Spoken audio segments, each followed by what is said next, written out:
If you're a homesteader who wants to get paid for your content without living on social media, check out sealspoonfarm.com.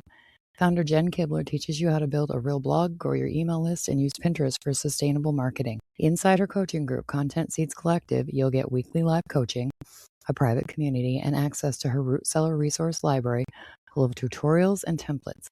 Join today for just $37 a month and start building a business that doesn't depend on the algorithm. A Tiny Homestead podcast is sponsored by Sealspoon Farm. You're listening to A Tiny Homestead, the podcast comprised entirely of conversations with homesteaders, cottage food producers, and crafters. I'm your host, Mary Lewis. Today I'm talking with Callie at Salt and Fern Bakehouse in North Mankato, Minnesota. Good morning, Callie. How are you? Good morning. I am really happy to be here. I'm glad to have you, and I'm really glad that I didn't screw up the introduction because I have been stumbling over my words the last few episodes, and I'm like, get it together, Mary. You know how to do this. That's me before a cup of coffee. Yeah, I'm telling you, it's crazy. Normally I would say, how's the weather? But since you're about half an hour from me, I'm guessing the sun has just broken through the rain clouds from this morning. It's still pretty cloudy here, unfortunately, but I'm sure the sun will be on its way. I know we've got some 50 and 60-degree days coming up. I cannot Yes. wait. I'm so excited. I am so ready for this winter to be over. Me too. Get me in the garden. Yep, right there with you. My husband is itching. I said to him, I said, are you going to get seeds planted in the seed trays on the kitchen table this weekend? And he said, there will be no seedlings in the house this year. What? And I said, okay. He said, I am starting everything in the greenhouse this year. Oh my gosh. Do you have an exterior greenhouse or like those We rollable do. ones? We have like I think it's 25. I don't know the exact dimensions. It is probably 15 by 30 feet. Oh And my gosh. it's not one of the hoop houses. It's a hard-sided greenhouse.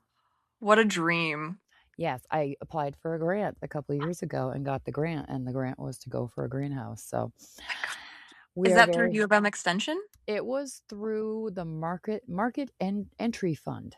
Okay. I'll have to take a peek at that someday. Yeah, I can send you the link to the website if you would like it. Please, that sounds fantastic. Yep. And it's been up. The greenhouse has been up for 2 seasons now, but he's been leery about starting seeds in there because we had to figure out a way to use the sunlight without using solar generator panels. Sure. And so we put water in IBC totes and we painted the IBC totes black. And so starting about now, when the sun is out and it's pouring into the greenhouse, it heats up the water, and then the water disperses the heat at night. So that's brilliant. So this is the first year we're brave and we're going to try starting the seeds, in the greenhouse. That's so exciting. What a new journey. We're very lit up about this around here, and I'm just keeping everything I have crossed that it works, because we sell at the farmers market in the summer, and if those babies die, we have to start again. So keep everything you have crossed for me that this works. Absolutely, I will. Are you selling at Mankato or like up in because you're in Lissour, right? Yeah, we sell at the Lissour Farmers Market. I'll have to come give that a peek sometime. Is that usually Saturdays? Yes, Saturday morning from 8 until noon. That sounds so fun. Yep. And it's a very busy, very robust, very friendly group of people who vend there. So. Oh, yeah, I'm definitely going to have to come give that a peek. Yeah, it's really fun.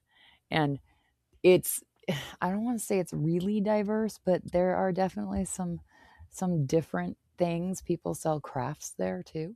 Ooh, like everything from lotions to artwork. I don't know about artwork, but there's a guy that takes traidel sewing machines and makes them into tractors, makes them look like tractors.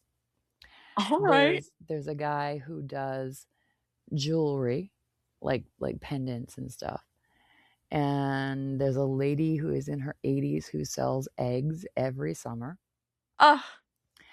And there's like 3 or 4 people selling baked goods, and that wasn't the case a couple summers ago. But this past summer, there were like 4 or 5 people selling baked goods there. Oh, I wonder if that's just a sign of the economic times that people are starting to get out there and utilize their skills in a financially helpful way, or if that's just like they just decided to pick it up at that time. I have no idea, but my husband ends up bringing home treats because everybody's sharing. And there's a lady who makes lemon cookies that are to die for. Oh, that sounds really delicious. So when he comes home with lemon cookies, he is like all stars in my book. I bet they don't last too long on the counter, huh? No, and he usually brings back like they're small. They're maybe the size of a half dollar or a Oh, silver dollar. perfect. So Bite size. if he brings home 6, they're mine and they're gone in about 10 minutes. So What a blessing. I love it. I love lemon. All right. So tell me a little bit about yourself and what you do. Well, obviously you know that I have my little bakery, my Salt and Fern Bakehouse. Hmm. Started out doing sourdough a couple years back. I believe I started during the pandemic, and then started selling about a year and a half ago now. Okay.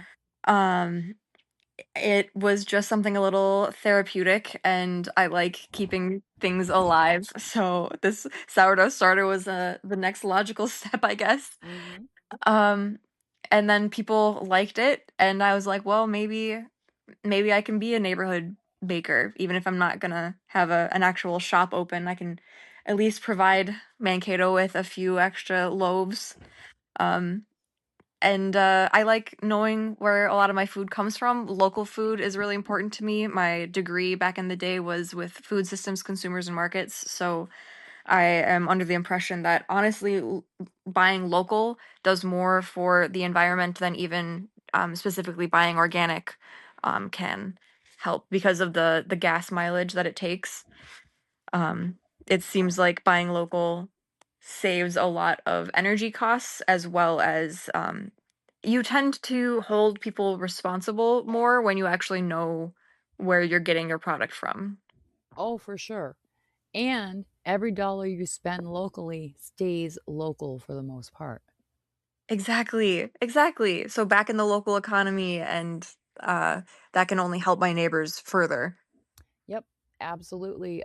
We actually don't have any eggs in our farm stand this morning because somebody bought the last 6 dozen last night. Whoa! And I feel bad that there's no eggs in the farm stand today. Oh, how many chickens you guys have? 18. Nice, a good number, a solid chicken math number. Yes, it's not crazy. It's not too few. It's not too many. That's so smart. But yes, I am. I swear I say get to know your local farmer and producer on every episode of this that I do because I am such a proponent for it. Because it is crazy to me that we can buy eggs from California at our local grocery stores. Yeah, which is wild because Minnesota used to have some of the most chicken farmers, to my understanding, in the nation. Hmm. I don't know if that's true to this day, but it used to be. Yeah, I don't know. And again, I'm going to repeat myself as I do. It is coming up on bird flu season. We're in the season for this, and Great. I want my neighbors to be able to have eggs. So if eggs go up in price again at the stores because of bird flu, I want my neighbors to know that they have another source where they can pay $5 a dozen, not $10 or $12 a dozen at the store. Right. True. I'm lucky enough to have both my sister-in-law and my mom-in-law both raise chickens, and then I have another friend in Mapleton who also raises chickens, so they're usually pretty willing to trade bread for eggs when I'm in need, which is, even cheaper than a cash payment in my life. Oh, absolutely. Um, Speaking of sourdough, I just got my new sourdough starter started last Tuesday. Do you have a name for them yet? I don't name them. Fair enough. I figure that they're probably gonna die, so I don't name them. Once I get one that actually lives for longer than a month and a half, I'll start naming it. Did you start it yourself, or do you receive them from other people and then keep them alive? I received the first one Okay. last year from a friend, and I was moving the jar over to my island to feed it, and I dropped the jar and it shattered. No, R.I.P. Yep, so that one went away real quick. And then I decided to start my own, and I did two, and they were doing really well. and then they got the dreaded pink mold. No, no, and you can't come back from that. Nope, those went in the trash too, and I was very disappointed because they were at that point where you put the spoon in and you drag the spoon through it and it crackles because of all the bubbles. Ugh, that's so satisfying. I was so mad. So I started this one last Tuesday, and yesterday I pulled half of it out and added the flour in the water and stirred it up, and I looked at it this morning and it's got bubbles all around the glass. Success. I was like, okay, so another 3, 4, 5 days, and maybe I can make a loaf. Maybe. I will be crossing my fingers and toes for you. That is the most exciting part. It is, and I've made 2 loaves so far. And I know this episode is not supposed to be about me, but we're talking about sourdough. I've made 2 loaves. The first one came out okay. Okay. It was slightly undercooked, and it was almost like a bagel texture, Ooh, okay, okay. and it was yummy. Like, I didn't even care that it wasn't, not all the way cooked because I love bagels. Like the flavor, you can't beat the flavor of sourdough. It just doesn't compare to anything that you can find on grocery store shelves that's like made to last. I know sourdough will disappear usually before it can mold, luckily, but Uh-huh. like otherwise it molds within a week. And then my grocery store loaves will sit there for 2 months and still look like they did before we even, or as soon look like they did when we got them in the first place. Which is really scary. The second loaf I did, it was less undercooked, less bagely. So I felt Nice. like I was making progress, and then I got the pink mold and had to stop. So So, did you know you can freeze some of your starter as well? I'm going to do that this time. Good choice. Good choice. Because then you That can always bring it back. that way, if anything happens to the one that's going, I will have a backup because I really like the fact that I'm trying to do this because I don't like store-bought sourdough because it's so sourdough. Sure. I Well, do you like know why that is? no. Okay, so grocery stores, they don't have enough time to do the 3-day process that it usually takes to make a true loaf of sourdough. So they often are a yeasted dough that adds like essence of sourdough into it to make it sour, but it doesn't have the fermentation process that a true sourdough has. Oh, Gross. yeah, it's not my favorite thing. Yeah, so I learned that in the process of screwing up the first attempt, that it doesn't have to be super sour to still have the benefits of sourdough. Yeah. It's still the yeast is still eating all of the sugars out of it. Not Mhm. out of it, but like making it way more digestible. Yes, and I don't love the sour sourdough. So when I learned that I could make bread that I actually like the taste of, that I would get the benefits from, I was very excited. Life-changing, truly. Your It sandwiches will is. never be the same. No, and there's something about the chew of a sourdough Mm. bread that I Mhm. love. It's dense. It can actually hold up to like a BLT, a juicy garden tomato. It won't just fall right through it. Right, exactly. So I have all kinds of great things to say about sourdough. I love sourdough now that I know about it. And now I know it doesn't have to taste like vinegar. Helpful. So made me very happy to discover this. And if my friend hadn't given me the starter a year ago or whatever it was, I wouldn't be doing it now. Well, I'm glad you're here with us. Yeah, I've been assimilated. It's always wonderful when your friends invite you into their adventure. Truly. It's how we get to be curious and grow together and then maybe have a little guidance where we need it when we're just starting out. Yeah. So tell me about your cottage kitchen because I was looking at your Facebook page and it looks like you have some pretty hefty equipment. So how are you doing this?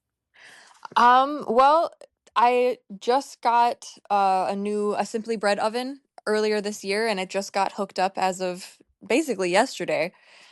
So that's my heftiest piece of equipment because I've otherwise just been baking 2 loaves at a time in my Dutch ovens. And that was, if you're baking from 5 a.m. until 10, 11 p.m. before a market, it's a little more exhausting. So my capacity to be able to do 12 loaves at once now is going to be absolutely life-changing. Did you dance a jig when it arrived? Oh, yes. Oh, I screamed. I was just completely overjoyed and then had my husband and 4 of his buddies come help carry it inside because that was not a one-man job. Um, and then I also have a new mixer that allows me to do 10 loaves at a time. That was a lot more helpful than trying to mix all of my dough by hand. I might even upgrade this year to have a second one So my timing can be more, uh, I can do more loaves in the same amount of time again. Do you have all of this in a small house, or how is this working? Yeah, it's just a typical Midwestern Rambler kitchen. I have a pretty big dining room table that most of the stuff gets set upon. My sister is a carpenter and she built it for me. And yeah, I think it's like an 8 foot table and it's real sturdy so it can handle all the shakes that come from the mixer. But yeah, most of my work takes place within a 10-foot square of my house. Wow. And honestly, I say wow and I shouldn't because I used to make like major meals in a galley style kitchen at our old house. So So you get it. I know what can be done. It's just that I always think that things are much, much bigger than they are. It's why I've been like, oh, people are like, oh, when are you going to open a physical location? I'm like, I'm not. I can get everything done here in this small space without paying for a lease. Yeah, that's a smart way to do it, and it keeps your profits coming to you, not going into rent. That's the hope. Yep. Because most of the businesses that I've seen that did take that step in my childhood, they never made it to the 7 year mark. That of like, have you heard that thing of like, oh, if you make it to 7 years, you can be established there for 20, 30, 40. But if you don't make it to the 7 year mark, then you were kind of always doomed. Yeah, I have. And it's either 3 years or 7 years for any business.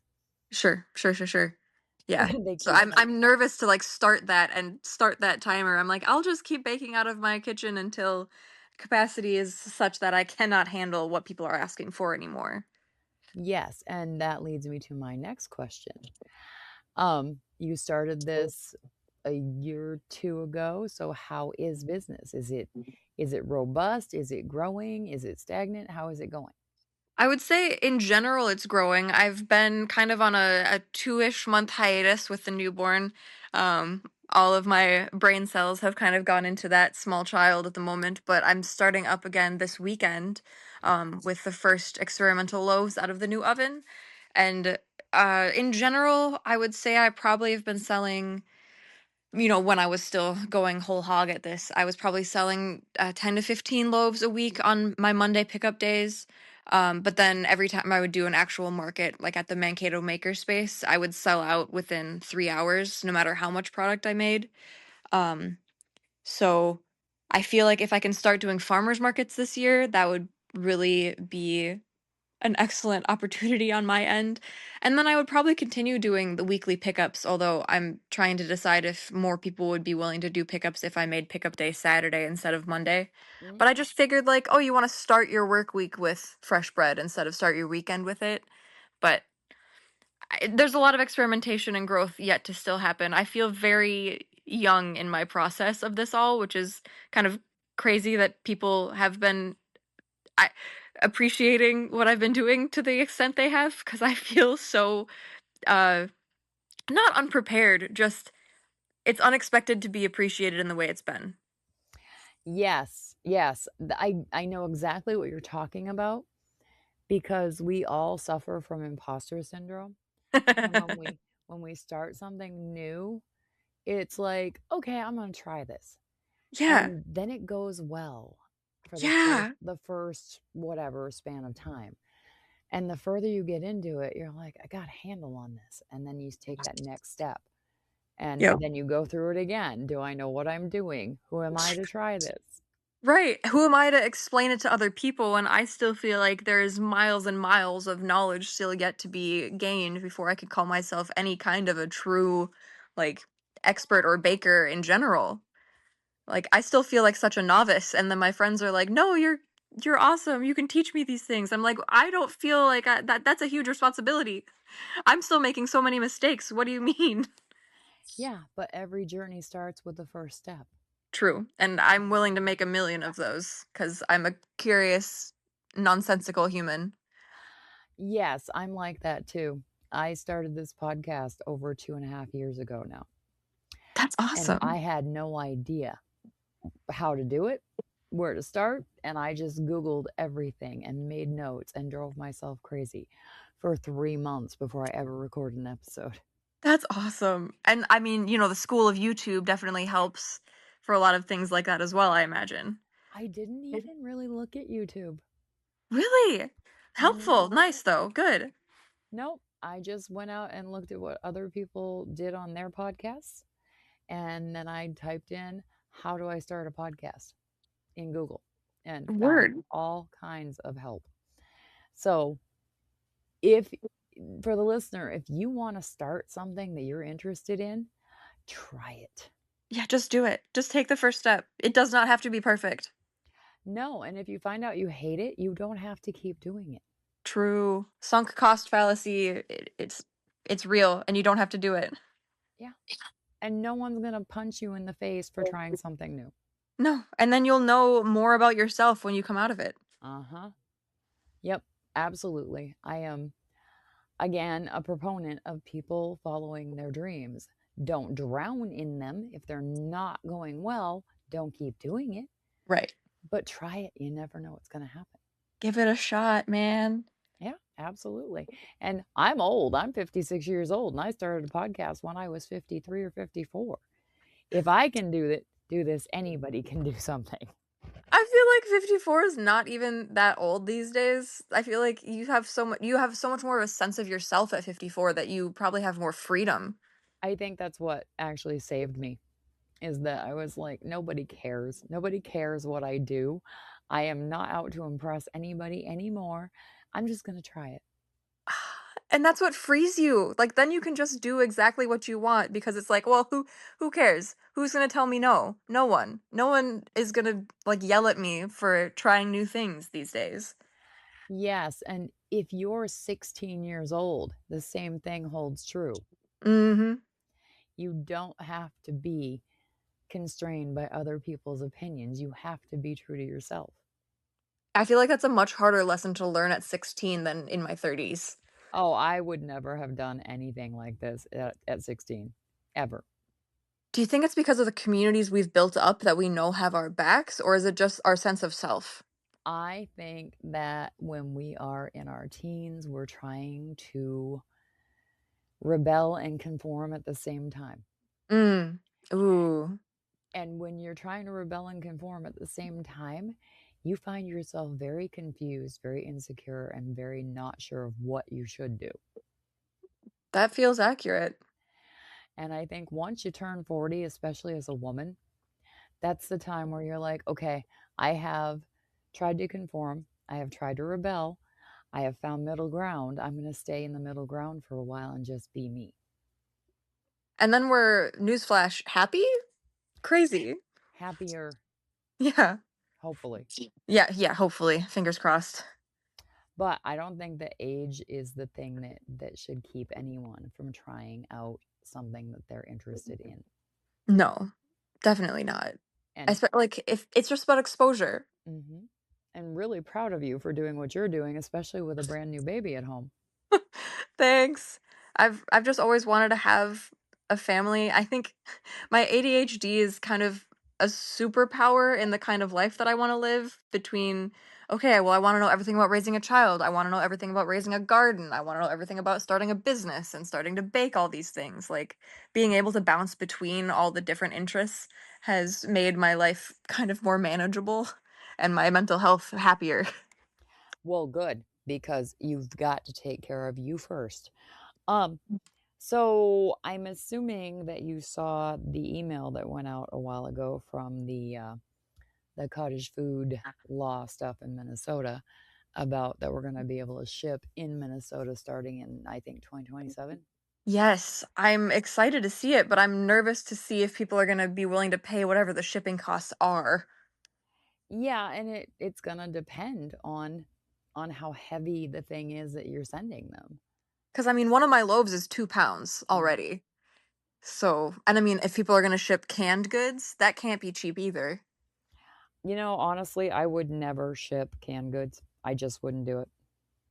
It would just, I would be so worried about it coming shattered. Hmm. Yep, I wouldn't even try. My mom lives in Maine, and obviously I'm in Minnesota, and she makes the best canned green beans. Oh, I love them. They're one of my favorite things on earth. She offered to ship me a couple jars, and I said, please don't. Oh, And she said, "Why? You love them." And I said, "Because if they show up broken, I will just cry for days. Don't ship me green beans." just devastating. Oh, it would be ridiculous. I would be crying over green beans, and my husband would walk in the door and be like, "What? Who died?" And I'll be like, "My green beans died." No, the travesty. But I am very excited about the fact that we're finally going to be able to ship in Minnesota because a couple years ago, someone asked me if I could ship my granola to them in northern Minnesota. And I couldn't because you're not allowed to until whatever the date is in 2027 now. And I had to tell them no. I believe it's August. Good. And I mean, that's only another year and a half away. But I was just so frustrated, and I, for the life of me, do not understand. And I've ranted about this before, and I'm going to shorten it up on this one. I don't understand because if it's a producer to consumer situation, Hmm. if someone in northern Minnesota orders granola from me, I make it in my cottage food registered business in my kitchen. Hmm. I package it in my kitchen. I take it to the post office. I get a tracking number for it. It goes to the home of the person that opened it or ordered it, and they receive it and it has a tracking number. You can track where it was made, you can track who it went to. Yep. It's driving me crazy. I do not understand.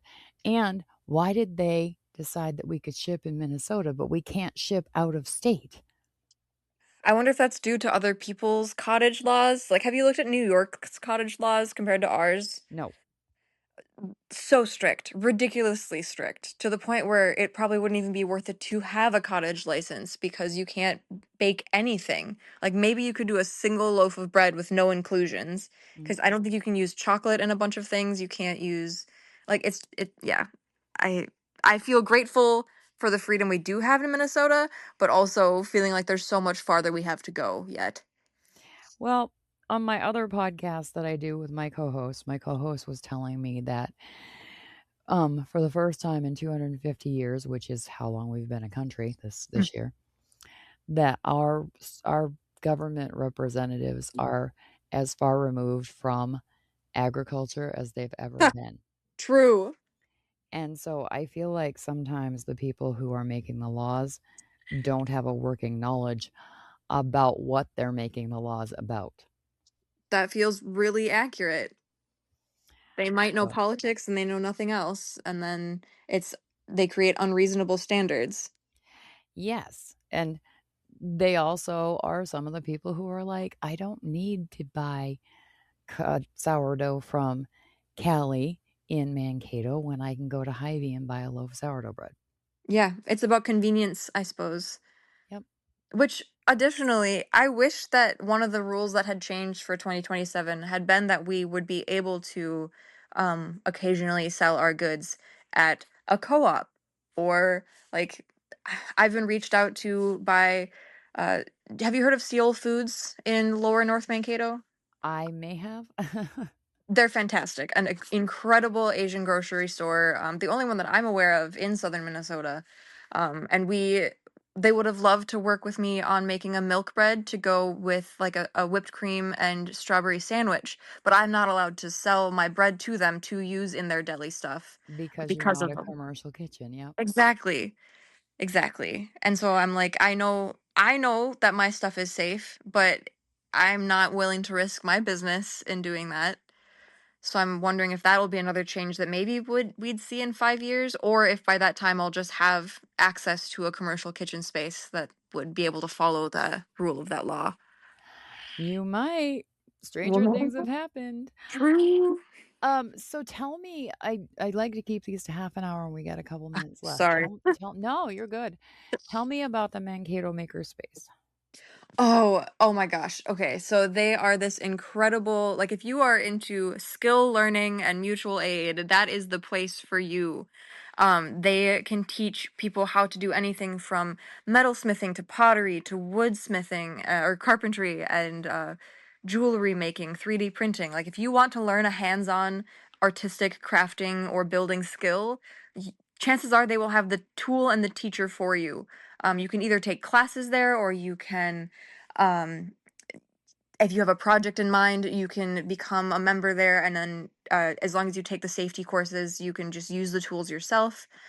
They also put on markets for crafters to come in a few times a year and sell their wares there. So I'm not. I'm friends with a lot of people that help run it, but I'm not technically a member myself. But I come to all of the craft fairs that I possibly can. Mm. And they also have these new things called Fix It clinics, where they're working with the community to, maybe they have a couple volunteers and you can help fix a lamp. So it's helping the right to repair community as well. Like, they're just so involved in getting people skills and opportunities to build that I think a lot of us have lost. That they've always been so impressive to me. When I went to one of their events for the very first time when I first moved here about 5 years ago, um, I I grew up in the church. I'm no longer part of a church, but walking into their event where it was people of all ages, all backgrounds, just kind of curious and loving on each other, felt like what I imagine other people experience in a church. Very nice. I'm gonna have to get hold of them and see if somebody will talk to me on the podcast. I bet they would. They're really truly fantastic. Yeah, because I'd love to get the word out about them. Do you know if they have set hours? I believe they do have set hours, but they're quite extensive. I want to say it's like 9 a.m. to 9 p.m. Don't quote me. Well, you obviously quoting me on a podcast, but like it's fairly long hours availability Okay, wise. I'll look them up and put the links in the show notes so people can find them. Awesome. All right, Callie, this went really fast. Holy cow. I love to gab. All right, where can people find you? I am on Facebook under Salt and Fern Bakehouse. Bakehouse is Bakehaus. And I so Instagram, Facebook, and then I have a Bakesy, which is where they can put their orders in. And hopefully I will be back in ordering business by the end of the month. Well, I hope you are, but I'm going to tell you, having raised 4 kids, make sure that you get rest and make sure that you enjoy that baby before he's too big. Oh, we are getting all of the cuddles. That boy does not want to sleep unless he is on top of me or my husband, so we are attached at the hip. Yep. Do not sacrifice this time with your first baby because it doesn't come back. That's very good advice. I will keep that close to my heart. Yeah, I hate to sound like your mom, but I've been through it and you don't get it back. All right. You can, as always, people can find me at a tinyhomesteadpodcast.com. Callie, thank you for sharing your time with me. I appreciate it. Absolutely. Great talking with you. You too. Have a great day. You too.